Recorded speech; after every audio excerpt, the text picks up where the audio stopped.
Et bonjour à tous et bienvenue pour cette nouvelle vidéo. Aujourd'hui, on va parler assez rapidement de Deezer et Spotify, etc. avec un petit article de chez Télérama qui parle justement des tops de fin d'année et les classements des artistes les plus écoutés. Alors, il y a deux choses. Premièrement, il y a le classement du côté de Spotify, c'est-à-dire dans ce qui a été le plus écouté, mais aussi pour chaque personne. Il y a des choses que je vais redire, c'est un article assez court et la news va être en deux étapes. Ce petit truc-là, cette petite analyse, et je vais rebondir aussi dessus, et après je vais vous montrer aussi mon top à moi, du coup, de ce que j'ai découvert cette année, et de ce que j'ai le plus écouté. Dans tous les cas, vous avez tout en description, si jamais vous voulez découvrir, on en parle juste après, mais si vous voulez découvrir ce que j'ai écouté le plus, eh bien, vous serez peut-être surpris. Donc, Spotify, Deezer, Apple, des tops de fin d'année qui ne cessent de creuser les inégalités. Chaque année, les plateformes musicales publient leur classement des artistes les plus écoutés, mais ces statistiques qui déforment la réalité jouent largement en faveur des superstars du streaming. Pour moi, il y a un côté logique. Plus quelque chose est populaire, plus ce sera populaire parce que c'est connu et plus de monde en va en parler.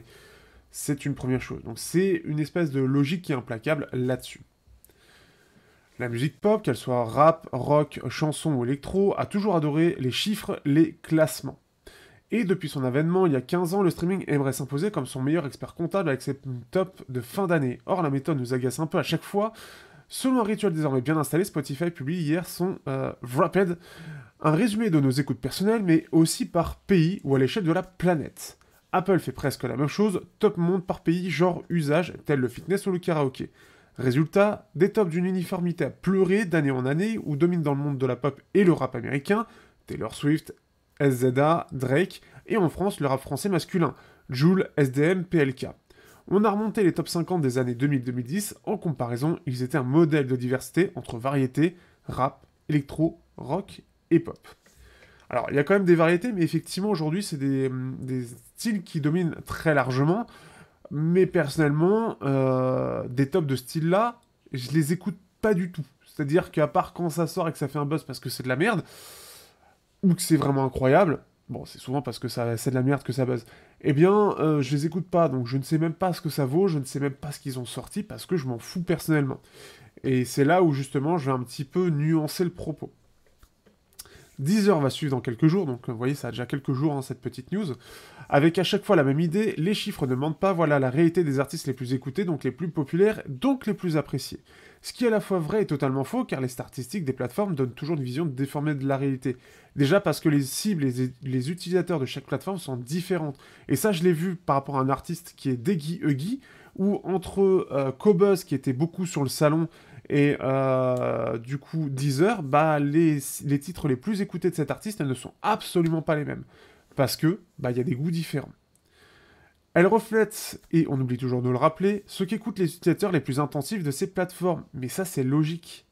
C'est comme les jeux les plus vendus des années sur les jeux vidéo, bah ça va refléter pas les hardcore gamers en fait, même pas, ça va refléter ce qui se vend le plus. Bah, c'est-à-dire Call of FIFA parce que c'est ce qui va être le plus populaire, le plus simple, le plus connu. Et forcément, le petit jeu indé, lui, bah, il va être un petit peu invisibilisé par rapport au reste. Mais c'est logique. Donc voilà, on oublie toujours, voilà, hein. Jul, SDM, PLK sont évidemment populaires, la preuve, ils remplissent des salles et des stades. Mais leur volume d'écoute stratosphérique occulte des dizaines d'artistes très populaires, dont les amateurs ne se passent l'album que 2 ou 3 fois par semaine. Encore une fois, ça va être selon les goûts et les envies de chacun, et on va en parler un petit peu de ça, des envies de chacun. Dans le monde d'avant, tous ces artistes auraient vendu un disque, libre à chacun de l'écouter 10 ou 1000 fois par jour, sans que l'un paraisse plus important que l'autre, et surtout ne gagne plus au détriment de l'autre. Sauf que avant, quand on vendait des disques, bah, quand on parlait des disques les plus vendus, les disques d'or, de platine, etc., c'est le même principe, parce qu'on ne faisait pas par un volume d'écoute, mais un volume de disques vendus. Et forcément, c'est la même problématique, c'est-à-dire que bah on parlait un peu de la même chose. Ah, lui, il a vendu tellement de CD, alors que lui, avec ses 1000 CD, c'est un flop. Donc on est sur la même problématique en réalité. Mais c'est différent, puisqu'on n'est plus sur des ventes de CD, on est sur des écoutes sur des plateformes de streaming avec abonnement.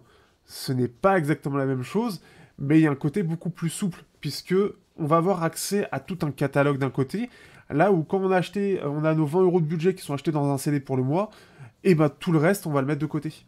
Donc c'est un peu différent, il y a toujours forcément une discrimination, et c'est logique dans ce type de cas, et il y aura toujours des classements. Donc là-dessus, je suis pas du tout d'accord. Là, ça fait vraiment l'effet de c'était mieux avant. C'est faux. C'est différent. C'est une approche qui est complètement différente. Est-ce qu'elle est mieux ou pas? Je suis pas sûr que ce soit largement mieux. Par contre, ça rapporte moins. Ça, c'est clair et net que ça rapporte moins. Cela pourrait sembler anecdotique, sans conséquence, mais ces statistiques prétendument neutres sont au cœur du système de leur rémunération, comme les CD, qui n'a eu de cesse de creuser des inégalités entre superstars du streaming, toujours plus riches, et les autres. Alors, on va rappeler aussi une chose, hein, dans les grandes surfaces, on avait les superstars qui étaient dans une tête de gondole, et les autres artistes qui étaient parfois pas du tout présents dans certains magasins. En termes d'inégalité, on était vraiment présents, parce qu'on n'avait qu'une partie des artistes qui étaient présents, et les plus petits ne pouvaient même pas faire leur place. Sur Spotify, on peut très facilement, à coût d'un abonnement qui est fait sur leur plateforme, le coût d'envoi de l'écoute, on peut mettre n'importe quel podcast, c'est-à-dire que c'est ouvert à tout le monde. On envoie un lien aux gens, ils ont l'abonnement ou ils sont gratuits, ils peuvent écouter ton album. Aujourd'hui, on a aussi YouTube avec YouTube Music. Littéralement, il n'y a même pas besoin d'abonnement. Alors, on a de la pub derrière, mais au moins, on a la qualité qui nous est présentée comme pas la meilleure, mais très correcte. Donc là-dessus, je suis pas d'accord. La commission culture de l'Union européenne vient d'ailleurs de tirer la sonnette d'alarme. Elle s'inquiète de la concentration des revenus de la musique, de la fraude continue. Alors il y a la fraude effectivement aux écoutes et appelle à davantage d'équité. On ne peut que souscrire à son analyse. Alors effectivement, il y a une petite chose. La fraude continue, c'est en fait la fraude au nombre d'écoutes. Il y en a certains qui, comme on peut le voir sur YouTube, on peut acheter des vues. Et là, on peut acheter des écoutes. Donc c'est quelque chose qui peut faire facilement ce côté où on peut trafiquer un peu les chiffres là-dessus. Après, chaque cible des plateformes de streaming est différente. Les tops qu'on aura sur une plateforme sera différente d'une autre. Donc on va découvrir des nouvelles choses. Aussi, il faut savoir que vous allez avoir plusieurs cibles en termes d'écoute. C'est-à-dire qu'il y a des gens comme moi qui vont adorer la musique, et d'ailleurs on va regarder ça tout de suite. Et il y a des gens qui, la musique c'est quelque chose qui est un petit peu pour accompagner, qui est sympathique, mais dans le fond ils s'en foutent. Et forcément c'est aussi ces gens-là qui vont jouer sur les statistiques, puisque qu'est-ce qu'ils vont écouter? Ils vont pas s'emmerder à aller chercher le petit artiste du coin qui fait des très belles musiques, qu'il a composées de façon un peu particulière et qui change d'habitude. Lui, il veut une musique qui passe bien. Pour la soirée, pour un petit repas, pour juste faire son sport, pour avoir un truc à côté en fond. Et qu'est-ce qu'il va mettre? Il va mettre le truc un petit peu à l'arrache, et selon les plateformes, ça va mettre plus ou moins en avant le côté populaire du truc. Mais quand on est un peu plus audiophile, on va avoir ce côté très différent où on va pas aller chercher le CD et on ne saura pas, parce qu'à l'époque, faut se rappeler de ça, qu'est-ce qui était mis dans les plateformes d'écoute? Je sais pas si vous avez connu ça. Et pour les plus jeunes d'entre vous, non. Et oui, ça commence à faire vieux quand on a 32 ans. Mais du coup, en fait, on avait des espèces de plateformes avec un casque et 5 CD qui étaient mis à la suite des sorties de la semaine. Et forcément, c'est les grosses sorties de la semaine. Donc déjà, on ne pouvait écouter que les grosses sorties de la semaine, donc les gros artistes. Et les petits artistes en CD, à part si tu l'achetais, tu ne pouvais pas savoir ce que ça valait. Et littéralement, ça a été le cas quand j'ai découvert Apocalyptica, je vais arriver, où ma mère avait vu que c'était apparemment dans le style métal, mais avec des violoncelles. C'est ça qui lui a fait acheter. C'est la pochette de l'album. Elle ne savait pas du tout ce que ça donnait, et du coup, elle savait que j'écoutais du métal, elle aime bien le violoncelle, elle s'est dit pourquoi pas, et elle l'a acheté. On l'a découvert en voiture, alors on a cette notion de découverte, mais on ne peut pas se donner un avis avant, à cette époque-là, on ne pouvait pas se donner un avis avant achat. Et surtout à l'époque où il n'y avait même pas encore YouTube, il y avait la radio. Qu'est-ce qui passe à la radio? Ce qu'il y a de plus populaire. Les plateformes de streaming ont apporté cette diversité qu'on ne voit pas forcément, mais qui, effectivement, pour les superstars, sont un bond encore plus en avant pour se mettre encore plus en avant. Mais pour les petits artistes, c'est un moyen qui, par rapport à il y a 20 ans de ça, inespéré de se mettre en avant. Ils ont YouTube, ils ont Spotify, ils ont Apple Music, ils ont du coup Deezer, ils ont Qobuz, avec des cibles différentes, ils peuvent les mettre sur tous. Alors c'est un coût certes, mais ça permet de mettre en avant un artiste qui est super intéressant. Typiquement, et je vous invite, c'est un nouveau groupe français, et je le place ici, The Redshift Empire, que vous pouvez retrouver, d'ailleurs je vais vous le mettre ici, est présent sur ça. The Redshift Empire. Moi j'ai eu droit à un petit CD, et je le garde sous là-dessus, parce que je les écoute là-dessus, mais ils m'ont envoyé l'album par gentillesse pour faire découvrir la musique. J'en ai parlé un peu sur Twitter et sur Instagram, il faut que j'en reparle, et j'aimerais bien en reparler sur une vidéo dédiée, mais il faut que je prenne le temps pour, mais ils ont déjà 40 fans. Et ça permet de découvrir leurs titres sans devoir forcément les acheter. Et si on a envie de les soutenir, après on achète leurs CD. Et c'est là où la consommation a un peu changé. Et je trouve que c'est là où c'est intéressant de ce point de vue-là, c'est qu'on va avoir des choses différentes. Et je vous invite vraiment, The Wanderer est une très bonne musique par exemple. Il y en a une autre que j'aimais beaucoup, mais je l'ai plus en tête là-dessus. Ce qui est assez rock, un petit peu hard rock sur certains points, ou un peu plus balade sur d'autres, mais sympa à découvrir. Et les plateformes de streaming permettent de mettre en avant leur album sans pour autant avoir besoin d'un label, avoir besoin de ceci, avoir besoin de cela. Ça change beaucoup de choses en réalité. D'ailleurs, les illustrations sont vraiment magnifiques. J'ai d'ailleurs celle-ci à côté. Très très belle illustration de la part de leur dessinateur. Au-delà de ça, je vais vous montrer un petit peu, maintenant que j'ai fait un peu mon speech, ce que j'ai écouté cette année. Et vous allez voir que si vous en connaissez, soit vous êtes déjà dans des types un peu particuliers, soit sur autre chose. Ce que j'aime bien sur Deezer, c'est que les algorithmes sont très bons, et ils sont très bons aussi pour une chose, parce qu'ils vont pas aller forcément chercher des styles, enfin des musiques qui sont populaires. Et au contraire, beaucoup des musiques que j'écoute ne sont absolument pas populaires du tout, voire sont inconnues, et que j'aurais jamais pu découvrir s'il n'y avait pas eu ces plateformes de streaming. Réellement.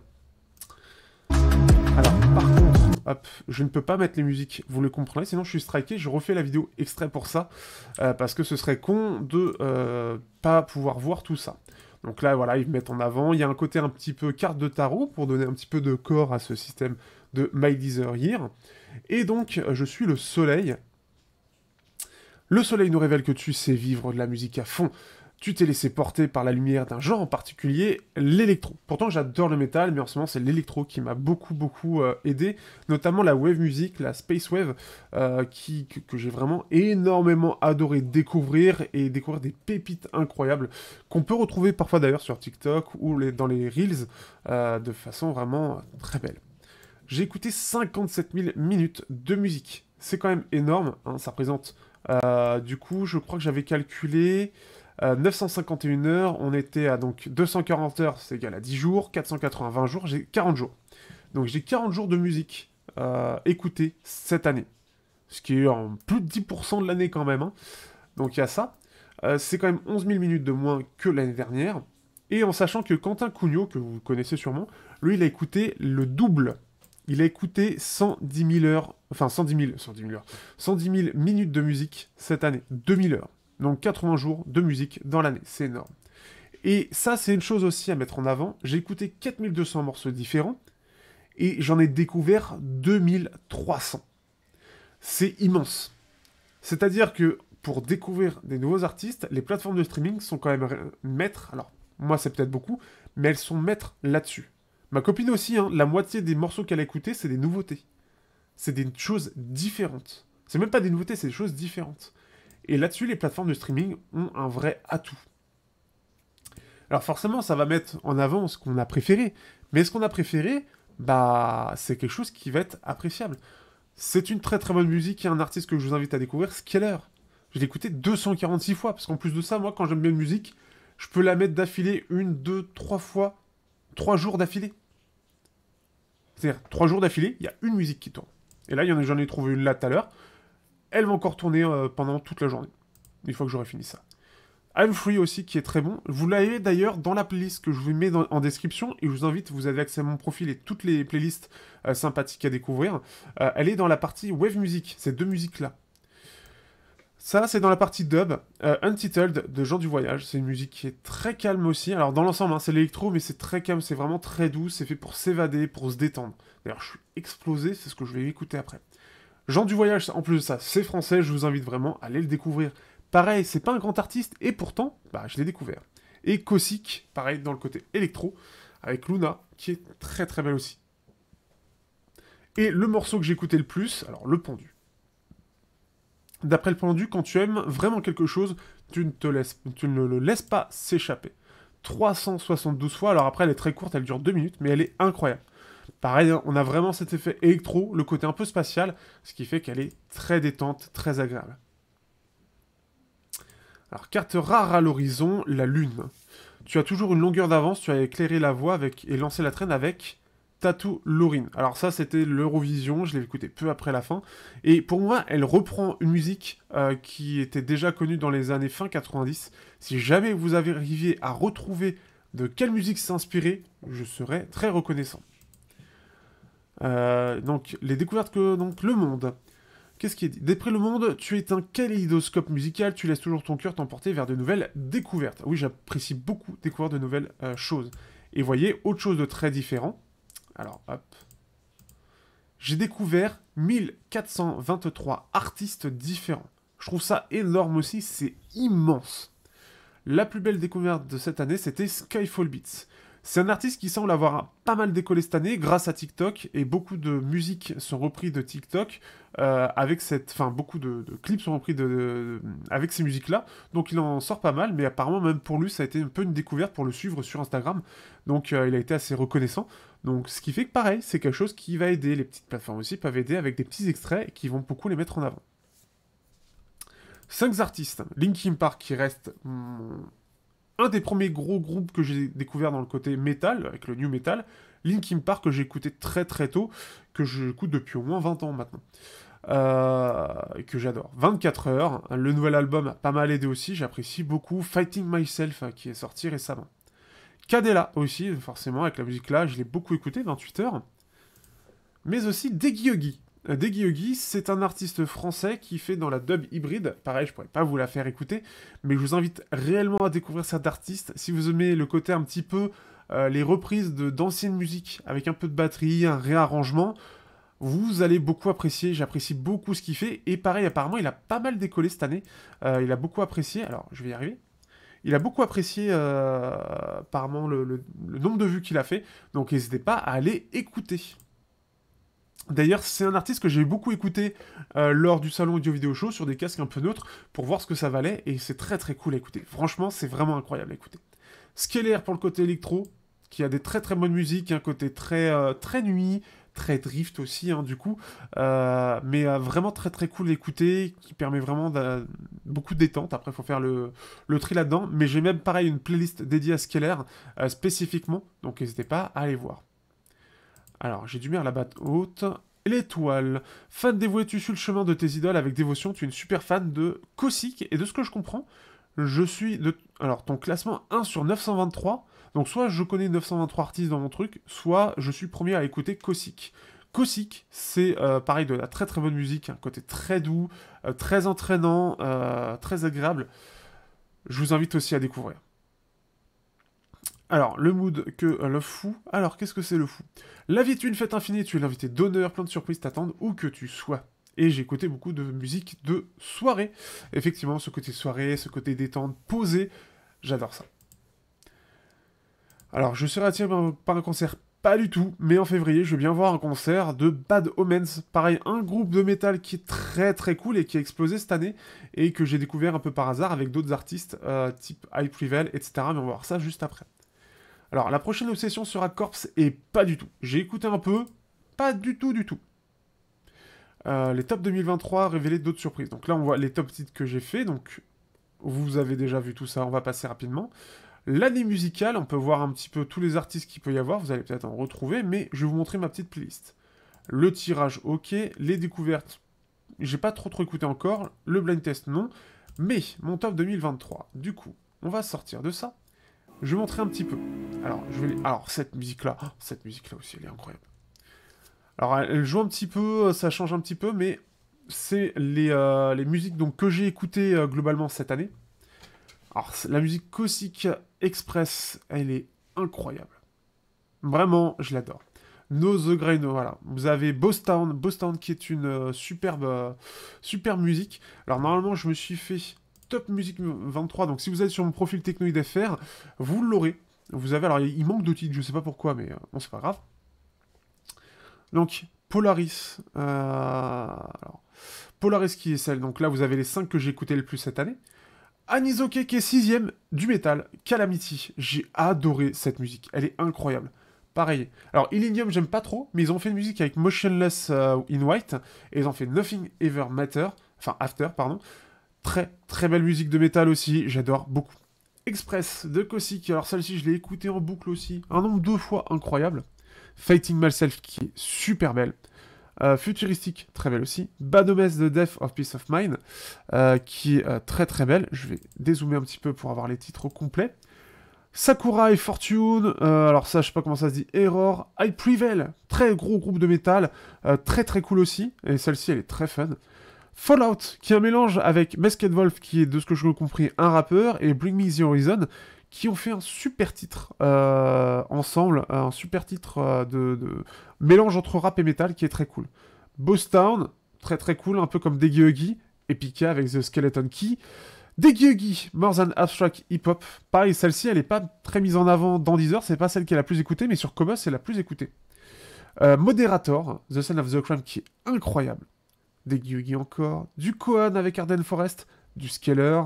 Borka, que j'écoute un petit peu, Le Vent. Lust Century, pareil, il fait des super musiques. Incroyable. Sweet Dream qui est sympa, une petite reprise que je trouve assez cool. Deggy Huggy avec La Découverte, magnifique. Kik est ça. Kik est ça avec Démonté qui, pareil, je trouve que c'est un très très bon artiste de rap. J'en écoute assez peu, mais lui fait partie des rares que j'écoute. Donc Bad Omens. On a Alter avec Catalyst qui est très cool. Kosik encore. Kadela encore. Vous pouvez voir que ça revient.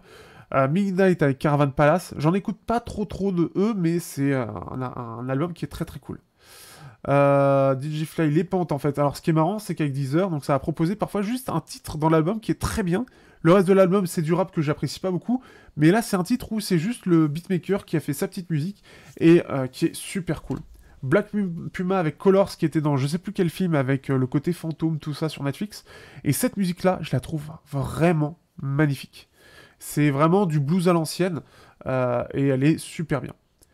Boston encore, et Stupéflip que j'écoute un petit peu, et Will I See You Again qui est, je trouve, très très cool.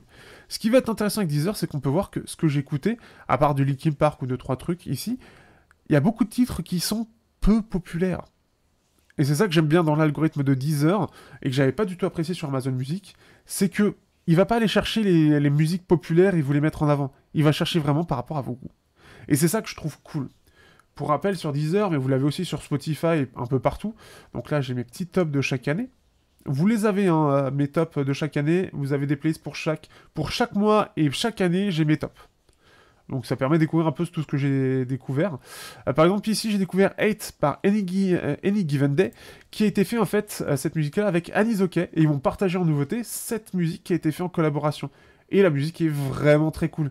Et ils peuvent en mettre en avant, en fait, pas spécifiquement la 8, mais autre chose, mais celle-ci, comme elle a été faite avec Anisoke, elle m'a été mise dans mes nouveautés. Et elle est très très bien. Donc même les nouveautés sont faites par rapport à ce que vous aimez. Ce sera pas forcément la plus connue de l'album qui va être mise en avant, ou la première, c'est une qui correspond à vos goûts. Et ça, c'est très très cool. Et là, par exemple, aujourd'hui, en daily, je vais avoir du Visioners, Boston, Berry White, donc dans le style-là, et découvrir d'autres artistes qui sont connectés un peu à ces artistes-là. Là, du Lust Century, Kadela, Sakurai et Dilsla, qui est très très cool à découvrir. Là, c'est les musiques de type jeu ou film, donc Tyler Bates, le Castlevania, etc., que vous pouvez connaître. Là, le côté un petit peu plus cool ambiance avec Nuage, Kosik, Krizu, The Ambientalist, qui est très très cool à découvrir, Ambientalist aussi.